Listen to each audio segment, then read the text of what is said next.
Welcome back once again. तो research methods की 003 video के अंदर आपका स्वागत है।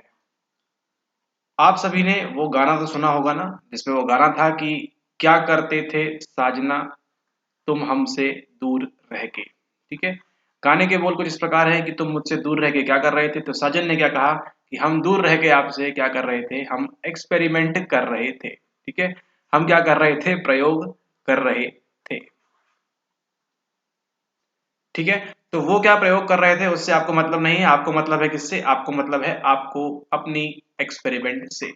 आपको अपनी एक्सपेरिमेंट से मतलब है, आपको अपने प्रयोग से मतलब है, आपको अपने साइकोलॉजी से मतलब है।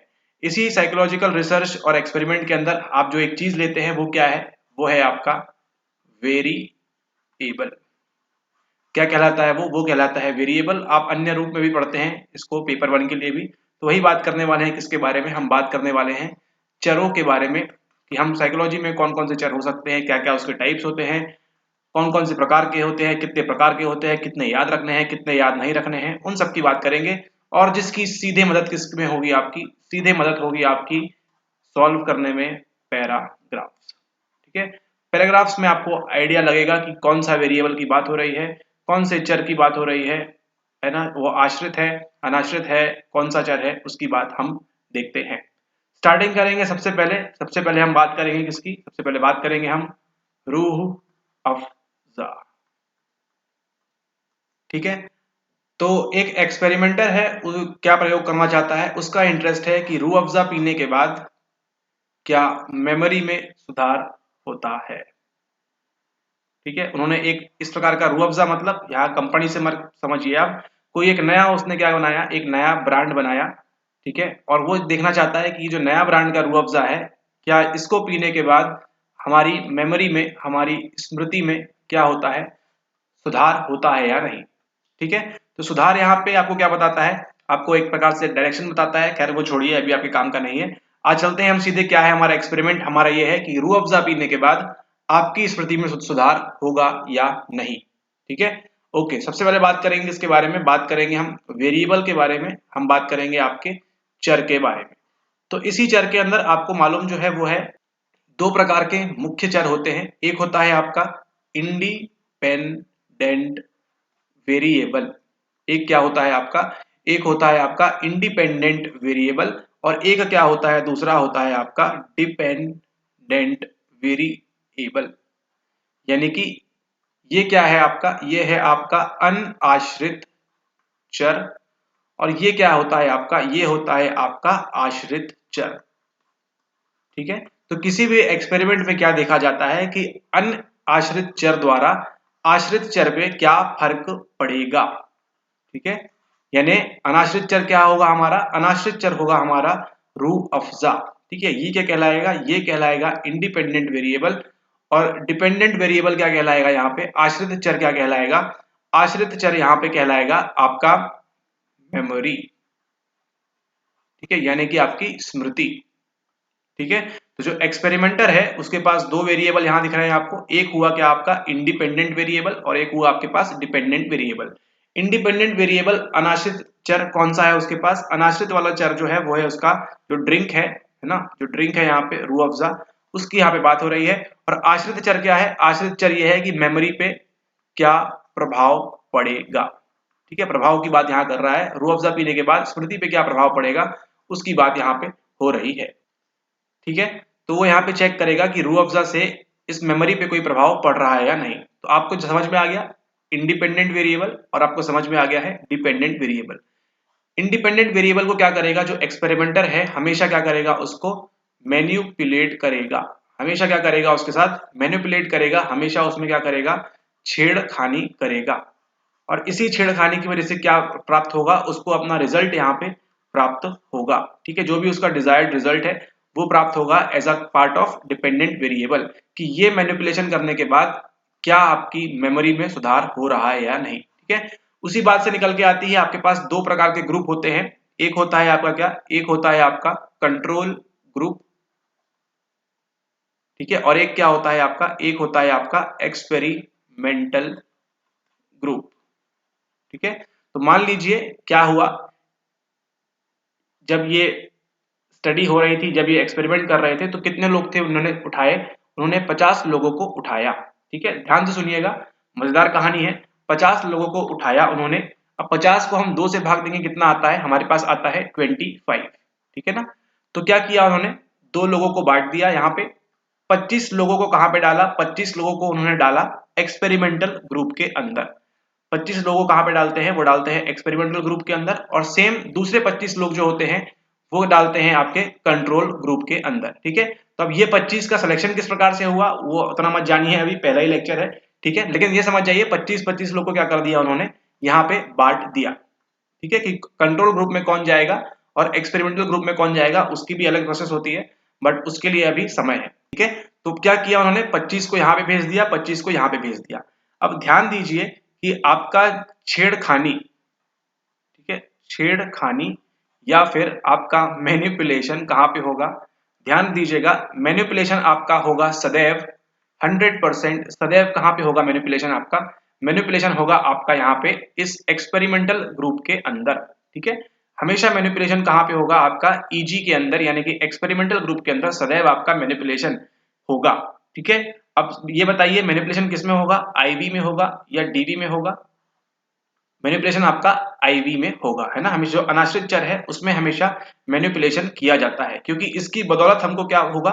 इसकी बदौलत हम मैनिपुलेट करेंगे, उसके बाद हमको ये वाला जो रिजल्ट है ये मिलेगा।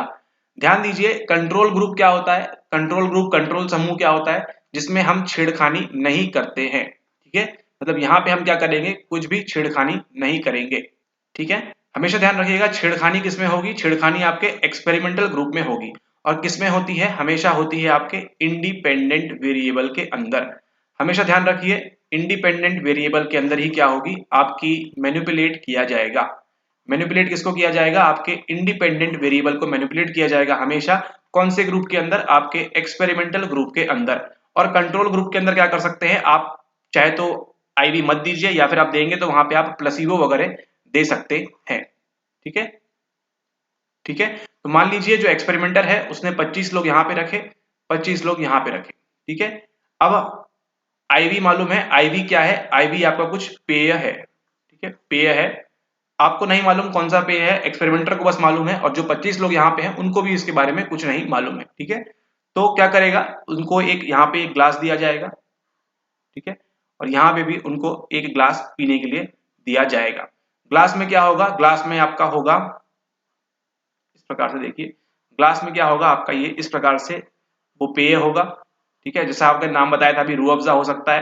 ठीक है, और यहाँ पे भी एक प्रकार का यहाँ पे पेय होगा। ठीक है, एक्सपेरिमेंटर को क्या जांच करना है कि रूह अफ़ज़ा से कुछ आपकी स्मृति के ऊपर प्रभाव पड़ रहा है या नहीं। ठीक है, तो ये बात कंट्रोल ग्रुप को ना मालूम रहेगी, ना ही इसको मालूम रहेगी। ठीक है, जो आपका एक्सपेरिमेंटल ग्रुप है उनको।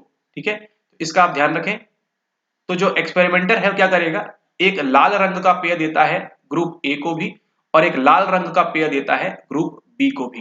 ठीक है, यहाँ पे एक्सपेरिमेंटर को समझ लीजिए मालूम है कि वो क्या चीज वेरी कर रहा है, किसको मैनिपुलेट करेगा, उसको मालूम है किसको क्या देना है। ठीक है, तो ये जो बी ग्रुप है, ये कौन सा ग्रुप है आपका? ये जो बी ग्रुप है ये है आपका एक्सपेरिमेंटल ग्रुप, और ये जो ए है ये क्या है आपका? ये है आपका कंट्रोल ग्रुप।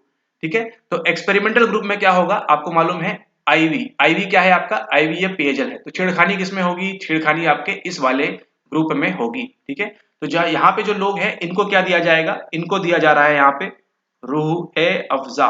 ठीक है, यहाँ पे इनको रूह अफ़ज़ा दिया जा रहा है, और यहाँ पे इनको क्या दिया जा रहा है? केवल लाल रंग का घोल यहाँ पे दिया जा रहा है।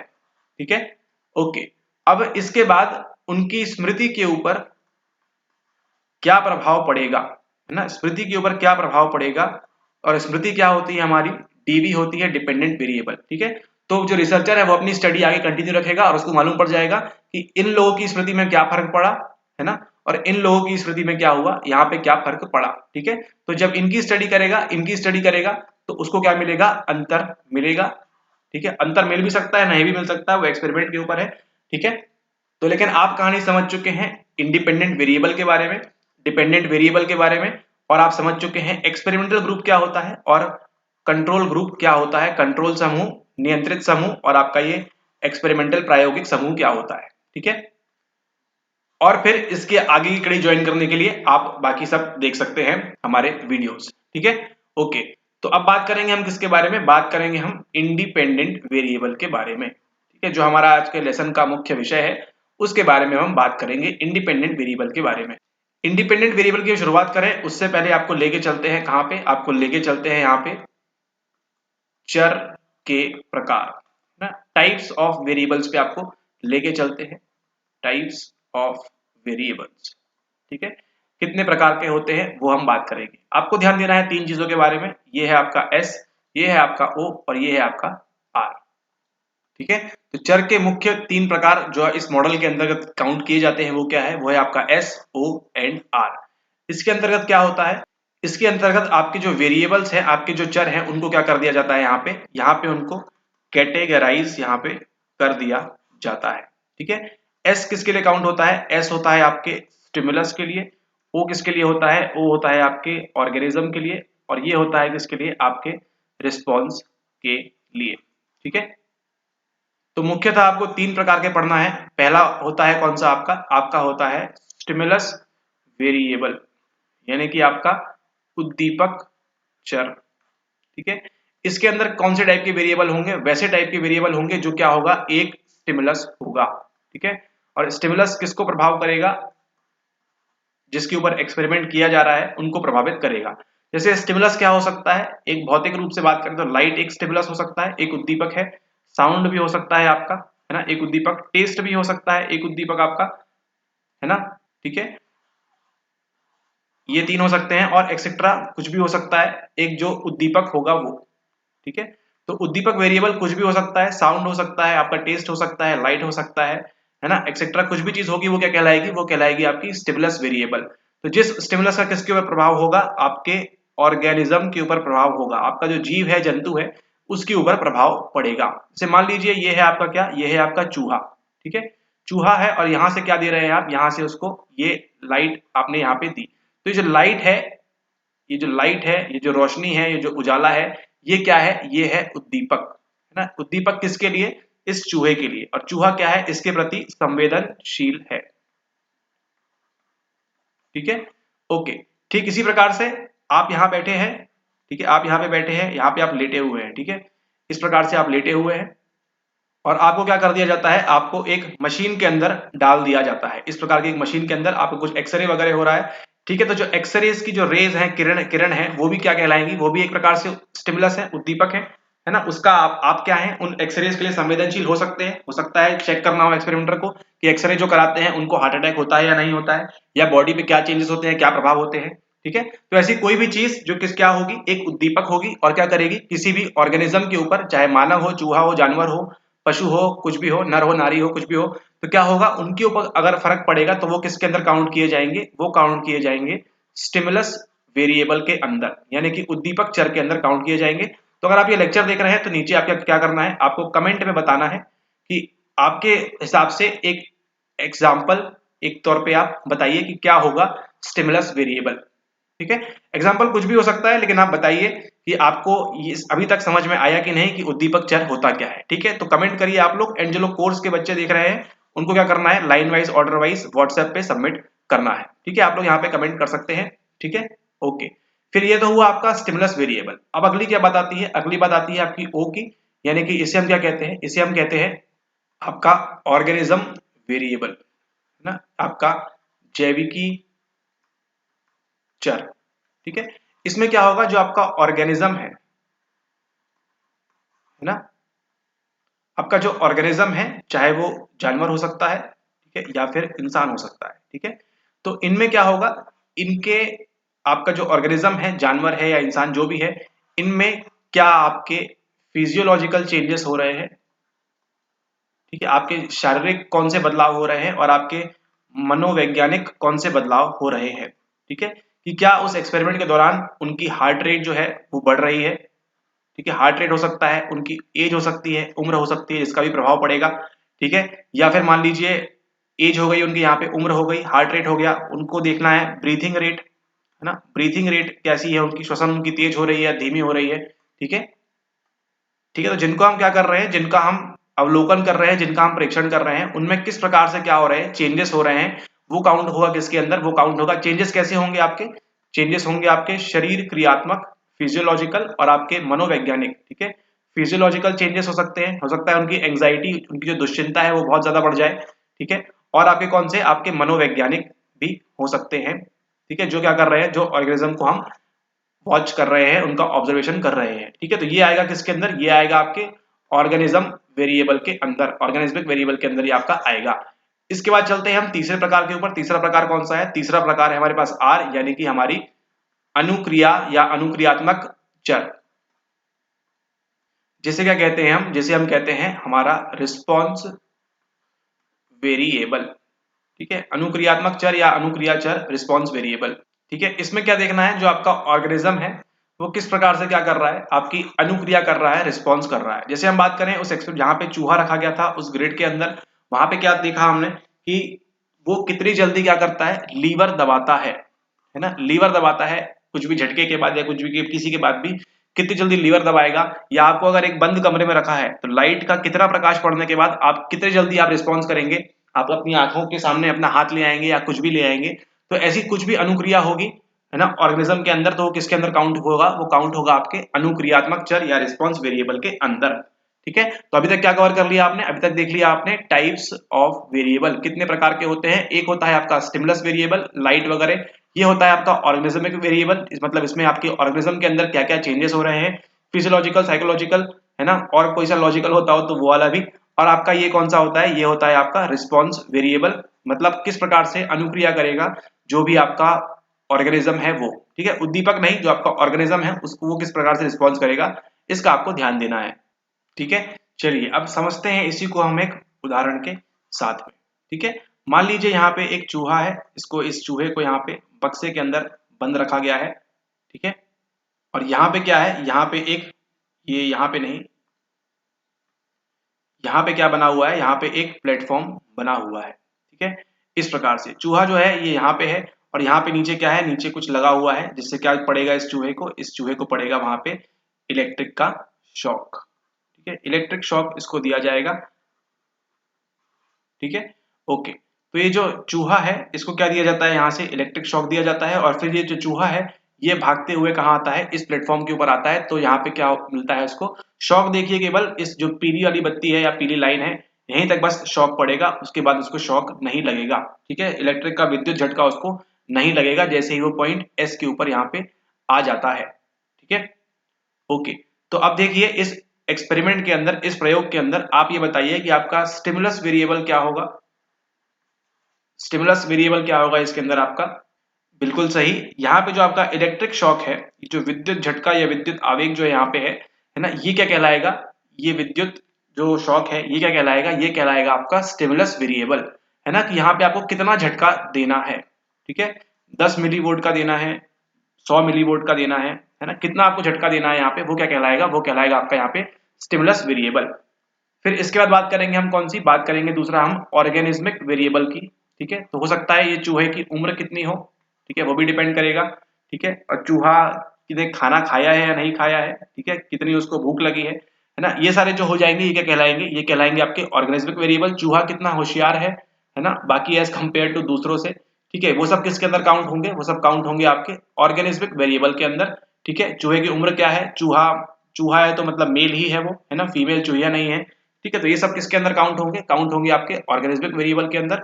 और फिर ये झटका लगने के बाद जब जो चूहा है जो यहाँ से कूदता फांदता हुआ चूहा जब जाएगा यहाँ पे, ठीक है, तो यहाँ पे जो लगने वाला क्या है, समय, ठीक है, यहाँ पे लगने वाला समय किसके अंदर काउंट होगा, ये काउंट होगा आपके अनुक्रियात या अनुक्रियात्मक चर के अंदर, यानी कि रिस्पॉन्स वेरिएबल के अंदर। मतलब यहाँ से लेके, यहाँ से जैसे ही झटका स्टार्ट हुआ, चूहा यहाँ से लेके यहाँ तक कितने समय में पहुंचा, ठीक है, 2 सेकंड में, 5 सेकंड में, 10 सेकंड में, 15 सेकंड में, कितने सेकंड में पहुंचा, वो क्या कहलाएगा आपका, वो कहलाएगा यहाँ पे आपका रिस्पॉन्स वेरिएबल, ठीक है। तो आई होप ये क्लियर है अभी आपको, स्टिमुलस वेरिएबल क्या होते हैं, ऑर्गेनिज्मिक वेरिएबल क्या होते हैं, और आपके रिस्पॉन्स वेरिएबल क्या होते हैं, ठीक है। अब आगे हम डिफरेंशिएट करेंगे किसके बीच में, हम बात करेंगे इंडिपेंडेंट के बीच में, और हम बात करेंगे डिपेंडेंट के बीच में। इंडिपेंडेंट कौन सा वेरिएबल होगा, जिसको क्या होगा, जिसके साथ छेड़खानी होगी, मैनिपुलेट किया जाएगा, और इसके कारण क्या मिलेगा हमको, एक डिजायर्ड बिहेवियर मिलेगा हमको बी, जो क्या कहलाएगा, हमारा हमारा कहलाएगा डिपेंडेंट वेरिएबल, ठीक है। तो उसी इंडिपेंडेंट वेरिएबल के अंदर उसी अनाश्रित चर के अंदर क्या किया गया है, कुछ महान लोगों ने, कुछ साइकोलॉजिस्ट लोगों ने क्या बताया है कि इसके आपके जो इंडिपेंडेंट वेरिएबल हैं इसके भी कितने प्रकार हैं, इसके भी 2 प्रकार हैं। और वो 2 प्रकार कौन से हैं, एक है आपके पास टाइप ई इंडिपेंडेंट वेरिएबल और एक है आपके पास टाइप एस इंडिपेंडेंट वेरिएबल। ठीक है, तो आपके पास कितने टाइप के हो गए, इंडिपेंडेंट के अंदर ही आपके पास 2 प्रकार के हो गए। कौन कौन से, एक हुआ आपके पास टाइप ई इंडिपेंडेंट वेरिएबल और एक हुआ आपके पास type S independent variable. Type E independent variable क्या होता है, जिसमें जो आपका एक्सपेरिमेंटर है क्या करता है, इसको डायरेक्टली या फिर एक्सपेरिमेंट के द्वारा, प्रयोग के द्वारा क्या करता है, इसको छेड़खानी करता है, इसको मैनिपुलेट करता है। ठीक है, और टाइप एस वाले में क्या होता है, ये होता है आपकी किसके ऊपर, आपके सिलेक्शन के ऊपर होता है ना, ये चयन के ऊपर निर्भर होता है कि वो क्या वेरिएबल यहाँ पे ले रहा है। ठीक है, इसको समझते हैं एक उदाहरण से। मान लीजिए ये है क्या, ये है एक फैक्ट्री। ठीक है, फैक्ट्री में कौन काम करते हैं, फैक्ट्री में काम करते हैं आपके वर्कर्स। ठीक है, ठीक है, तो अब उनको क्या सूझी, उनको सूझी ये कि जो नॉइज है ना, जो आपका शोर है, ठीक है, वो इन वर्करों के कार्य करने के ऊपर है ना, जो क्षमता है उसके ऊपर कुछ प्रभाव डालता है या नहीं डालता है। ठीक है, समझ गए आप, फैक्ट्री में वर्कर काम कर रहे हैं, उनके ऊपर प्रभाव डालता है या नहीं डालता है कौन, आपका जो नॉइज है, हो हल्ला जो है, शोर, वो क्या करता है, प्रभाव डालेगा इनके टास्क के ऊपर या नहीं, ये बात यहाँ पे पूछ रहे हैं। तो आप बताइए यहाँ पे इंडिपेंडेंट वेरिएबल क्या होगा और डिपेंडेंट वेरिएबल क्या होगा। ठीक है, ये है आपके पास क्या, आपके पास नॉइज है। ठीक है, नॉइज है, आपके पास शोर है, और क्या है आपके पास है टास्क या फिर कार्य करने की क्षमता। ठीक है, तो बताइए इंडिपेंडेंट वेरिएबल क्या होगा इसमें, टास्क होगा या फिर शोर होगा। जी हाँ, बिल्कुल सही, इंडिपेंडेंट वेरिएबल क्या होगा आपका, ये जो नॉइज है ये क्या कहलाएगा आपका, ये कहलाएगा अनाश्रित चर। ठीक है, और डिपेंडेंट वेरिएबल क्या है, ये टास्क है, जो कार्य है, ये क्या कहलाएगा आपका, ये कहलाएगा आपका डिपेंडेंट वेरिएबल, यानी कि ये कहलाएगा आपका आश्रित चर। यानी कि इंडिपेंडेंट वेरिएबल की वजह से क्या प्रभाव पड़ेगा आपके डिपेंडेंट वेरिएबल के ऊपर, इस शोर की वजह से क्या फर्क पड़ेगा आपके कार्य करने की क्षमता के ऊपर। ठीक है, तो एक्सपेरिमेंटर जो है यही जांच करना चाह रहा था। ठीक है, ओके, अब देखिए कहानी और स्टार्ट होती है आगे। अब आपके पास क्या है, ये है आपके पास शोर है ना, ये है आपके पास क्या, ये है आपके पास नॉइज।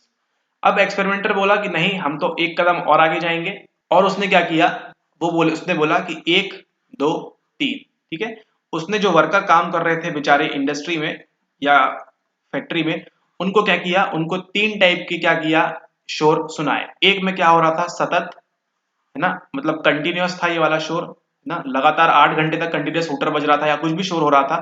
फिर यहाँ पे क्या था, यहाँ पे होगा रुक रुक के है ना, इसे हम कहते हैं इंटरमिटेंट। ठीक है, यहाँ पे शोर बीच में कभी हल्ला हुआ कभी नहीं हुआ, और यहाँ पे फिर क्या था, नो नॉइज है ना, कोई शोर शराबा नहीं।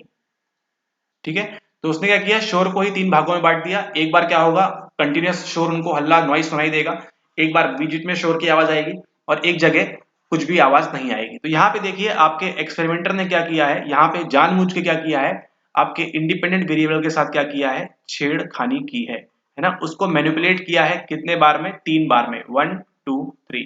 तो ये किस प्रकार का है, ये डायरेक्ट प्रकार का है, तो इसे हम क्या कहेंगे, इसे हम कहते हैं टाइप ई इंडिपेंडेंट वेरिएबल। ठीक है, ठीक है, तो यहाँ पे क्या कहला जाएगा, 3 प्रकार से उसने डिवाइड कर दिया इस नॉइस को है ना, 3 स्तर पे, 3 लेवल्स पे उसने देखा, तो क्या कहला जाएगा आपका, ये कहला जाएगा टाइप ई इंडिपेंडेंट वेरिएबल। क्योंकि यहाँ पे जो इंडिपेंडेंट वेरिएबल है, जो वेरिएबल है उसको क्या कर रहे हैं, डायरेक्टली मैनिपुलेट कर रहे हैं। ठीक है ना, जानबूझ के यहाँ पे मैनिपुलेट किया गया है, इसलिए इसे कहते हैं टाइप ई। अब बात करेंगे हम टाइप एस के बारे में। टाइप एस वेरिएबल के अंदर क्या होता है, मान लीजिए उनको ये चेक करना है कि उम्र जो है ना, वो बताती है कि कितना प्रोडक्शन होगा।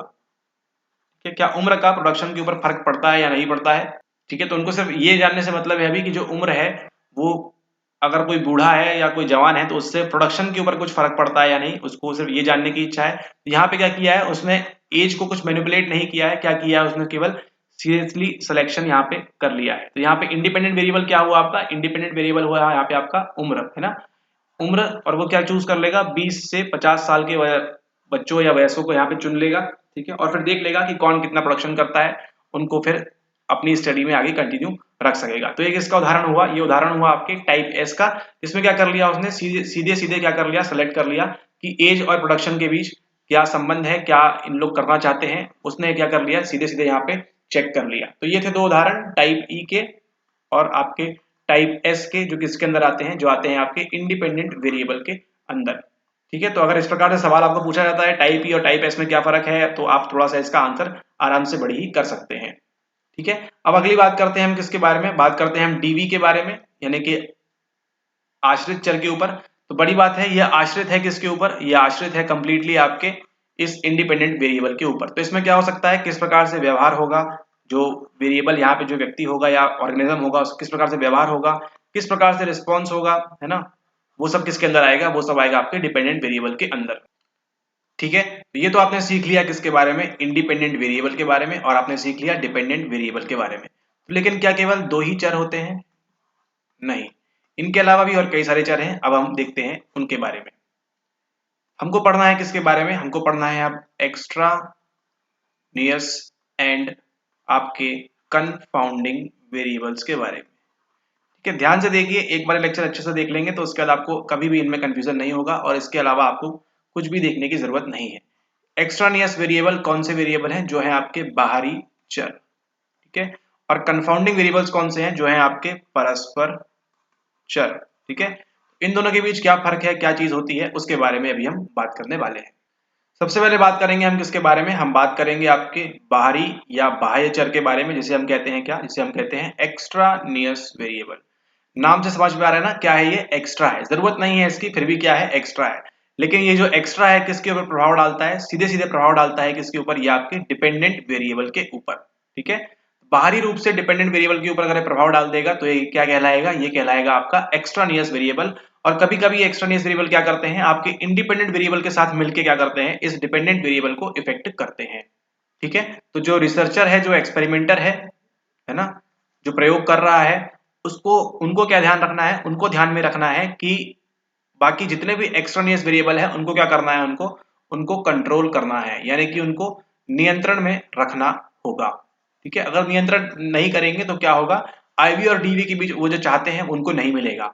किसी भी एक्सपेरिमेंट के अंदर आईवी के द्वारा डीवी, ये होता है मेन इंपॉर्टेंट, मेन कड़ी यही होती है। ठीक है, आईवी के द्वारा ही क्या होना चाहिए, आपकी डीवी में फर्क पड़ना चाहिए, यानी कि जो रूह अफ़ज़ा के द्वारा ही क्या होना चाहिए, आपकी मेमोरी में फर्क पड़ना चाहिए। ठीक है, उससे ये मतलब नहीं आपने पास्ट में क्या सीखा था, आपकी क्या लर्निंग थी, आपकी उम्र क्या है ना, ऐसे कोई भी जो है इनको सबको क्या करना होगा, इन सबको कंट्रोल करना होता है, ताकि ये सब क्या ना करें, आपके डिपेंडेंट वेरिएबल आपकी स्टडी के ऊपर क्या ना करें, प्रभाव उत्पन्न ना कर सके। ठीक है, तो एक्सपेरिमेंटर को क्या करना होता है, इन सब आईवी के साथ या मिलके जो आते हैं एक्स्ट्रानियस वेरिएबल, इनको क्या करना होता है, बाहरी चर जो होते हैं क्या करते हैं, आपकी स्टडी को खराब करते हैं, आपके एक्सपेरिमेंट को खराब करते हैं।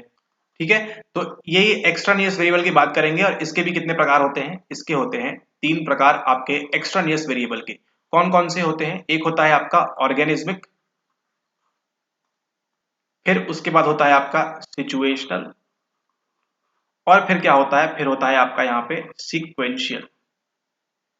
ठीक है, तो आपके ये ऑर्गेनिज्मिक जैविकीय वाले, सिचुएशनल पारिस्थितिकीय, और सीक्वेंशियल, ये तीनों क्या है, ये तीनों है आपके ईवी, यानी कि आपके एक्स्ट्रानियस वेरिएबल है, बाहरी है।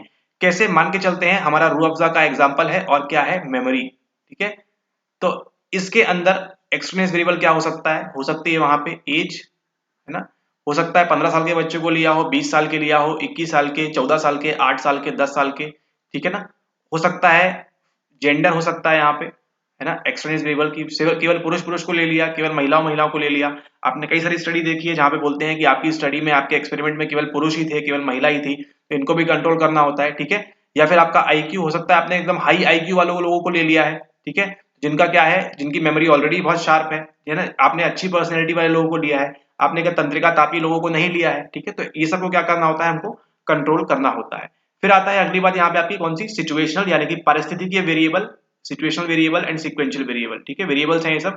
तो सिचुएशनल वाले में क्या होता है, यहाँ पे देखिए कि यहाँ पे सिचुएशन कौन सी है, कौन सी परिस्थिति है में आप उनको रूह अफ़ज़ा कहाँ पे दे रहे हैं, आप उनको रेगिस्तान में बिठा के पिला रहे हैं रूह अफ़ज़ा, या फिर उनको एसी चला के बिठा रहे हैं, या फिर लेबोरेटरी में कर रहे हैं, या फिर उनके घर में कर रहे हैं। ठीक है, कौन सी सिचुएशन है वहां पे। ठीक है, रेगिस्तान में है, एसी में है, या फिर उनको एकदम ठंडी जगह ले जाके रूह अफ़ज़ा पिलाया जा रहा है। ठीक है, कौन सी सिचुएशन है ऐसी, वो किसके अंदर आते हैं आपके, वो आते हैं आपके सिचुएशनल वेरिएबल्स के अंदर। ठीक है, फिर आता है आपका सीक्वेंशियल के अंदर, ये कब आपको लगता है, ये तब लगता है जब आप क्या करते हैं, आपको बार बार टेस्ट करना होता है।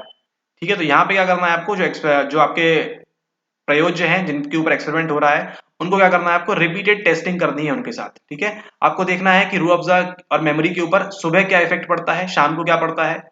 ठीक है, सुबह, शाम और दोपहर, है ना, आपको 3 बार में देखना है क्या इफेक्ट पड़ता है। तो ये डिपेंड करता है सीक्वेंस के ऊपर, है ना, कि उनका नंबर पहले आ रहा है, बाद में आ रहा है, जब उनका नंबर आया तो उन्होंने खाना खाया था कि नहीं खाया था। ठीक है, अगर वो सब बात नहीं है, बट यहाँ पे सीक्वेंस की बात होती है।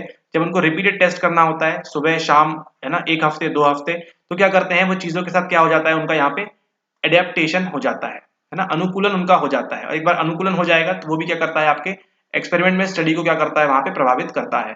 ठीक है, तो ये किसकी बात थी, ये थी आपकी एक्स्ट्रानियस की बात थी, यानी कि आपके बाहरी चर की बात थी। अब बात करेंगे इसके बारे में, बात करेंगे अब हम कन्फाउंडिंग वेरिएबल्स के बारे में, यानी कि क्या होते हैं आपके परस्पर चर। ठीक है, ये आपके आईवी के साथ साथ में चलते हैं। ठीक है, इसलिए क्या बोलते हैं इनको, इनको हम बोलते हैं कन्फाउंडिंग वेरिएबल्स। समझिए यहाँ पे, अब जिस एक्सपेरिमेंट की बात करने वाले हैं उसको देखिए, हम बात करते हैं वायलेंस के ऊपर। ठीक है, यानी कि आपकी जो आक्रामकता है, एग्रेशन है, उसके ऊपर हमने एक स्टडी की है कि क्या अगर आप नेगेटिव इवेंट्स या फिर अगर आप बहुत ज्यादा मारकाट टीवी में देखते हैं, है ना, टीवी में देखते हैं तो उसकी वजह से, ठीक है, आप आक्रामक हो जाते हैं या नहीं। मतलब टीवी में आप क्या देख रहे हैं, टीवी में आप वायलेंस देख रहे हैं। ठीक है, वायलेंस की वजह से आप बहुत ज्यादा आक्रामक हो जाते हैं या नहीं हो जाते हैं, ये चेक करना है एक्सपेरिमेंटर को। ठीक है, तो एक्सपेरिमेंटर को ये चेक करना है, तो यहाँ क्या करेगा, मान लीजिए उसने क्या किया है, जो आपका एक्सपेरिमेंटल ग्रुप है ना, 2 ग्रुप बताए हैं, experimental group and control group. ठीक है, तो जो आपका एक्सपेरिमेंटल ग्रुप है इसके अंदर किसको रखा है उन्होंने, इसके अंदर उन्होंने रखा है जो बच्चे किशोर अवस्था में है उनको रखा है। ठीक है, यानी आपके 14 से 12 से 14 साल 16 साल इन इतने बच्चों को रखा है। लेकिन यहाँ पे किनको रखा है, कंट्रोल ग्रुप के अंदर उन्होंने एडल्ट्स को रख दिया है, वयस्कों को रख दिया है, जो 18 से 20 साल के ऊपर है उनको रख दिया है। तो यहाँ पे क्या कर दिया है, यहाँ पे देखिए, यहाँ पे उनकी जो एज है उनके साथ क्या कर दिया है, उनको कंफाउंड यहाँ पे कर दिया है। मतलब एक ग्रुप में आपने रखे 14 से 16 साल के बच्चे और दूसरे ग्रुप में आपने रखे, कंट्रोल ग्रुप में आपने रखे कितने, 18 साल के ऊपर के बच्चे। ठीक है, तो ये क्या करता है, ये स्टडी को किस में डालता है, ये स्टडी को डाउट में डालता है। ठीक है ना, इसको क्या बोलते हैं, इसको हम बोलते हैं कन्फाउंडिंग वेरिएबल। जैसे यहाँ पे कन्फाउंडिंग वेरिएबल क्या हो गया हमारा, एज, है ना, एक ग्रुप में आपने अलग एज ले ली, एक ग्रुप में आपने अलग एज ले ली है। ठीक है, चलिए अब फिर इसको समझते हैं एक एग्जाम्पल के द्वारा। किस प्रकार से, एग्जाम्पल में मान लीजिए आपको ये चेक करना है कि शराब के सेवन से क्या होता है, आपका लीवर जो है ये खराब होता है। ठीक है, तो यहाँ पे आपका आईवी क्या हो जाएगा, इंडिपेंडेंट वेरिएबल है आपकी यहाँ पे शराब, है ना, मदिरा, और यहाँ पे आपका डिपेंडेंट वेरिएबल क्या है, आपका लीवर खराब होना। ठीक है, इन दोनों के अलावा जितने भी चीजें यहाँ पे काउंट किए जाएंगे वो किसके अंदर आएंगे, वो आएंगे आपके एक्स्ट्रानियस वेरिएबल के अंदर। ठीक है, जैसे ये जो इनकी उम्र कितनी है, ठीक है, ये किस में काउंट होगा, आपके एक्स्ट्रानियस वेरिएबल के अंदर। क्या ये आदतन है मदिरा सेवन के। ठीक है, फिर उनकी डाइट किस प्रकार से वो भोजन करते हैं, किस प्रकार से खाना खाते हैं। ठीक है, क्या वो एक्सरसाइज वगैरह करते हैं। ठीक है, ये सब जो आएगा ये सब किसके अंदर आ जाएगा, आपके इस एक्स्ट्रानियस वेरिएबल के अंदर काउंट कर लिया जाएगा। ठीक है, तो आईवी और डीवी जो आपने देखा ये सेम रहेगा। इसके अलावा जो भी आपकी स्टडी में या तो क्या कैसे इफेक्ट करेगा, नेगेटिवली इफेक्ट करेगा आपकी स्टडी में या फिर पॉजिटिवली इफेक्ट करेगा। ठीक है, तो वो सब किसके अंदर काउंट होगा, आपके एक्स्ट्रानियस वेरिएबल के अंदर काउंट होगा। इस बात को आप ध्यान रखें। आपकी स्टडी क्या थी, स्टडी थी आपकी, यहाँ पे देखिए स्टडी थी आपकी मदिरा के सेवन से लीवर पर प्रभाव। ठीक है, कैसा, अच्छा बुरा उससे मतलब नहीं है, अभी आपको केवल ध्यान रखिए कि इसके सेवन से प्रभाव क्या पड़ेगा, आईवी एंड डीवी। आप इन दोनों के बीच क्या स्थापित करना चाहते हैं, इन दोनों के बीच आप एक अपनी स्टडी में एक संबंध स्थापित करना चाहते हैं। ठीक है, और इन दोनों को प्रभावित करने वाले, मतलब इसको जो प्रभावित करेगा इन संबंध को, जितने सारे फैक्टर्स, उम्र, है ना, हैबिट किस प्रकार की है ना, डाइट खाते हैं कि नहीं खाते हैं, भोजन करते हैं कि नहीं करते हैं, है ना, वो सारी चीजें एक्सेट्रा जो भी आएगी वो सब किसमें काउंट होगी, वो सब काउंट होगी आपके बाहरी चर में होगी। और इसी बाहरी चर को क्या करना होता है, हमको कंट्रोल करना होता है। ठीक है, alright, okay, so thank you very much. इस वीडियो के लिए इतना ही। ये था हमारा रिसर्च सीरीज का 003 वीडियो। ठीक है, तो अगर आपको पसंद आया तो फिर सब ठीक है कर लीजिए, लाइक शेयर वगैरह जो करना है कर लीजिए। ठीक है, एंड अगर आप इसी तरह के वीडियोस देखना चाहते हैं हमारे साथ तो ज्वाइन कर सकते हैं हमारे कोर्स के अंदर। थोड़ा सा प्रमोशन, कोई बुरी बात नहीं है, कोर्स के अंदर ज्वाइन कर सकते हैं जून 2023 के लिए। ठीक है, okay, thank you and have a nice day ahead. And आप सभी को ऑल द बेस्ट। जल्दी आपकी जो है क्या बोलते हैं उसको, डेट शीट जो आपका एग्जाम होने वाला है जल्दी उसके एग्जाम की डेट भी आपको मिल जाएंगी, तो वो भी आपको अपडेट कर दिया जाएगा। एंड आप टेलीग्राम पे भी क्या कर सकते हैं, ज्वाइन कर सकते हैं। केवल क्या करना होगा, आपको इस चैनल का नाम सर्च करना होगा कहाँ पे, आपको टेलीग्राम के ऊपर, एंड वहां से आप ज्वाइन कर सकते हैं और सारी अपडेट्स वगैरह वहां आपको पहले मिल जाएंगी। ठीक है, ओके।